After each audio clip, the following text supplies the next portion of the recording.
కష్టాలు రైతులను వెంటాడుతున్నాయి. యాసంగి సీజన్ ఆరంభం అవ్వడంతో కరీంనగర్ జిల్లా రైతులు యూరియా కోసం క్యూ కడుతున్నారు.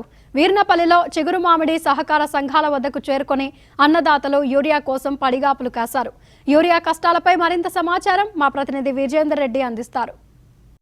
కాలం శ్రమించి పంటలు పండించే రైతన్నకు యూరియా కష్టాలు తప్పడం లేదు. వర్షాకాలంలో యూరియా కోసము రైతులు సెంటర్ల వద్ద బారులు తీరి యూరియాను కొనుగోలు చేసిన పరిస్థితులు కనిపించాయి. ఆ పరిస్థితులను తప్పించేందుకు రాష్ట్ర ప్రభుత్వం ఈసారి యూరియా యాప్ను అమల్లోకి తీసుకురావడం జరిగింది. ప్రస్తుతం ఆ యాప్ ఏ విధంగా పనిచేస్తుంది, రైతులు ఏమంటున్నారు తెలుసుకునే ప్రయత్నం చేద్దాం. ప్రస్తుతం మనం దురిషేడు సహకార సంఘం వద్ద ఉన్నాం. ఇక్కడ ఆదర్శ రైతు రాజమల్లు ఉన్నారు. చెప్పండి, ఈ ప్రభుత్వము కొత్తగా యూరియా యాప్ను అనేది అమల్లో తీసుకొస్తుంది. ఈ యూరియా యాప్ తోటి రైతులకు ఏ విధంగా మేలు జరుగుతుంది? యూరియా యాప్లో బుక్ చేసుకోవాలంటే 60 నుండి 75% రైతులకు అవగాహన లేదు, స్మార్ట్ ఫోన్లు లేవు. అది ఎవరితోని యాప్ చేయించాలనేది మళ్ళీ ఎవరికన్నా పిల్లలకు చేయిస్తే అది ఎటు దారి తీస్తుందో కూడా తెలియదు. కాబట్టి అగ్రికల్చర్ ఆఫీసర్ల దగ్గర మొత్తం డేటా ఉంటుంది. ఒక రైతు ఎన్ని ఎకరాలు వరి పొలం చేసిండు, ఎన్ని ఎకరాలు మొక్కజొన్న పెట్టిండు, ఎన్ని ఎకరాలు కాటన్ పెట్టిండు, దీని ప్రకారంగా మీ సైంటిస్టు ప్రకారంగానే ఎకరాకి ఎన్ని బస్తాలు వేయనో అన్ని బస్తాలు ఆయా సెంటర్ల దగ్గర, ఇప్పుడు ఇక్కడ సొసైటీ ఉంది, సొసైటీలో స్టాక్ పెట్టి వాళ్ళ దగ్గర నిలబడి మీరు వాళ్ళకి ఎన్ని బస్తాలు వస్తాయో అన్ని బస్తాలు ఇప్పించి వాళ్ళని మళ్ళీ రాకుండా చూసుకునే బాధ్యత మీది. కానీ రైతులు బుక్ చేసుకొని, ఇప్పుడు వాళ్ళ రైతులు బుక్ చేసుకుంటాడు, ఇక్కడ యూరియా స్టాక్ ఉండదు, అది మళ్ళీ నెక్స్ట్ డే అది వెళ్ళిపోతుంది.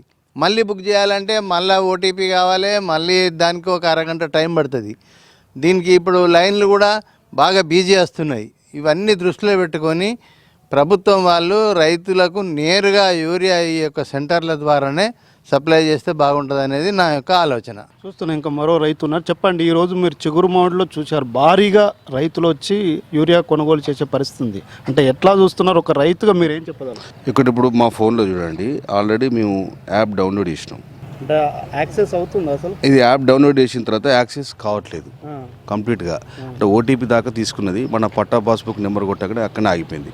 ఇప్పుడున్న పరిస్థితి కనీసం నార్ల మీదనే ఉన్నది. ఇప్పుడు వ్యవసాయం అనేది నారు పైనే ఉన్నది. అంటే ఇంకా నాటు కూడా వేసే తొలి దశలో ఉన్నది, నాటు వేసే ప్రక్రియ మీదనే ఉన్నది. ఇప్పుడే మీరు రైతులు అంటే ఇప్పుడు అసలు యూరియా అవసరం ఉండదు ఇప్పుడు, కానీ ఇప్పుడే అప్పటి కోసం ఇప్పుడే ఇంత లైన్ ఉన్నదంటే అప్పుడు అవసరం ఉన్నప్పుడు ఎట్లుంటుంది అనేది ఒకసారి ఆలోచించాల్సి ఉంటుంది. ఇంకోటి ఏంటంటే కావలసినంత స్టాకు, అంటే ఇప్పుడు అన్న చెప్పినట్టు కూడా వ్యవసాయ అధికారుల దగ్గర పూర్తి డేటా ఉంటుంది.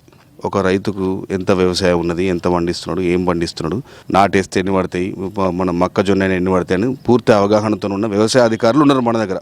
ఇంకోటి ఇప్పుడు మన దగ్గర ఉన్న ఏఈఓలు యంగెస్ట్ ఏఈఓలు, అంటే ఇప్పుడున్న ప్రభుత్వ ఉద్యోగులల్లో యంగ్ ఉన్నారంటే ఒక ఏఈఓలే ఇప్పుడున్న పరిస్థితులలో. వాళ్ళకు చాలా నాలెడ్జ్ ఉన్నది, వాళ్ళకి ఎంత పడుతుంది ఏందన్నది తెలిసి ఉంటుంది. ఏఓలు కానీ ఏఈఓలు కానీ దాని తగ్గట్టు స్టాక్ పెట్టుకొని రైతులకు అందిస్తే బాగుంటుంది.